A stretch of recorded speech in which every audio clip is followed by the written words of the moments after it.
Hello, everyone. Dr. Frankie here, and it's Thursday, and I'm here with another awesome topic to cover with you all. But before I do that, I want to encourage you to subscribe to my channel.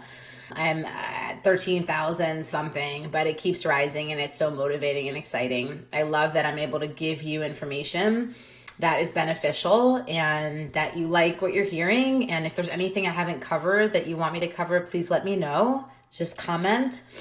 And you can even shoot me a message directly by emailing me.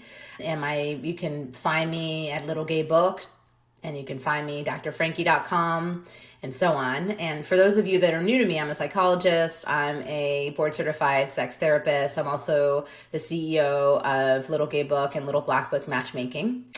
And I get on here every week to share different topics with you based on research, things that have come up in my practice, things I've learned over the years to help you live fuller, healthier, happier lives.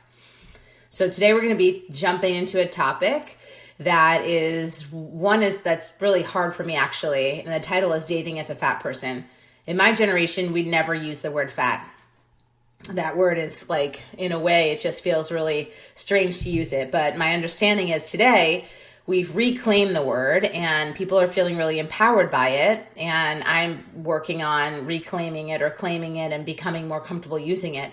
But I have to admit, it's not easy for me, but I'm gonna give it my best shot. So here we go. So dating as a fat person. Dating is full of highs and lows. In an increasingly isolated age, it feels hard for all single people out there. For fat or plus size people, the trials of dating can be made more acute by navigating them in a body that much of our Western culture projects extreme ideas of morality, health, and human worth onto.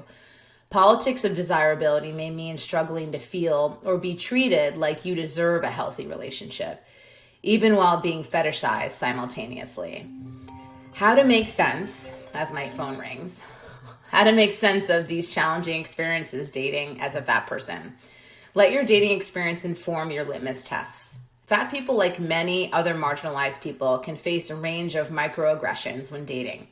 And it can make the process of trying to meet someone exhausting and demoralizing beyond the usual reasons that dating can be hard.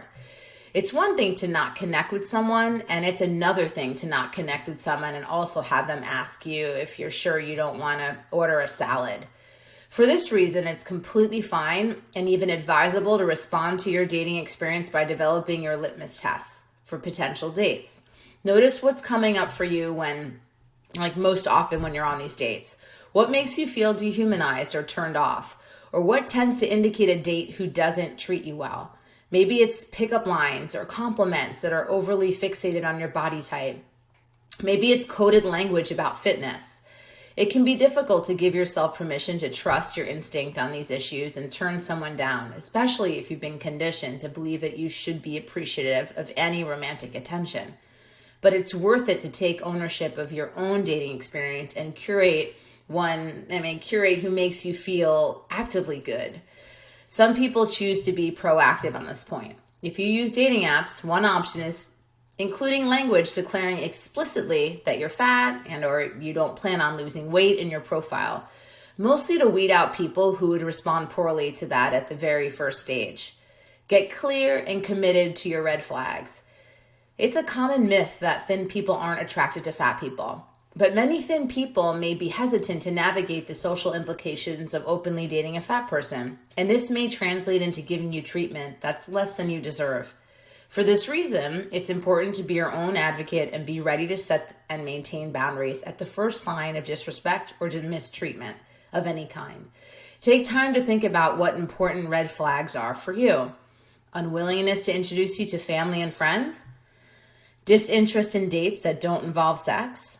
Some issues that may be red flag worthy may not be visible in the first weeks or months of dating someone. For instance, someone who may wish to pressure or manipulate you into unhealthy weight loss or end up body shaming you may not lead with these behaviors. It's a good reason to have upfront and direct communication early on.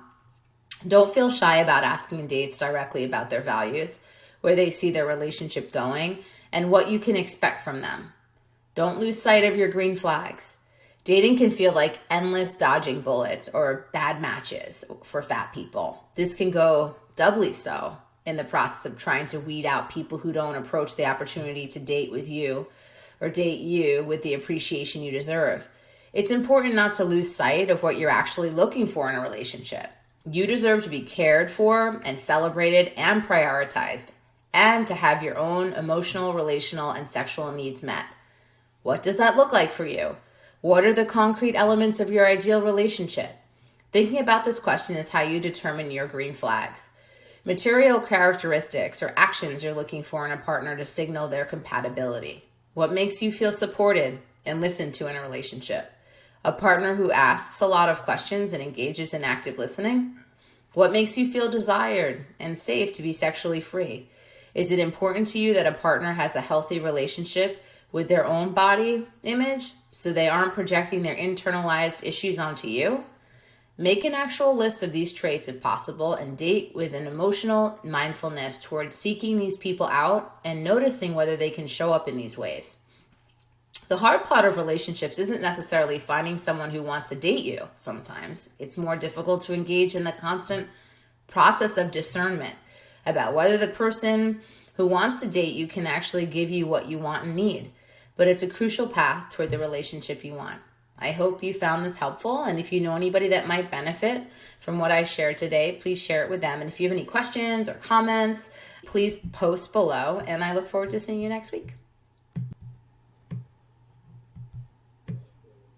Dating is a larger bodied person. Dating is full of highs and lows. In an incredibly isolated age, it feels hard for the single people, but there are, for fat or plus size people, the trials of dating can be made more acute by navigating them in a body that much of Western culture projects extreme ideas of morality, health, and human worth into. Politics of desirability may mean struggling to feel or be treated like you deserve a healthy relationship even while being fetishized simultaneously. How to make sense of these challenging experiences dating as a fat person? Like, your dating experience informs your litmus tests for people like many other blah, blah, blah, whatever.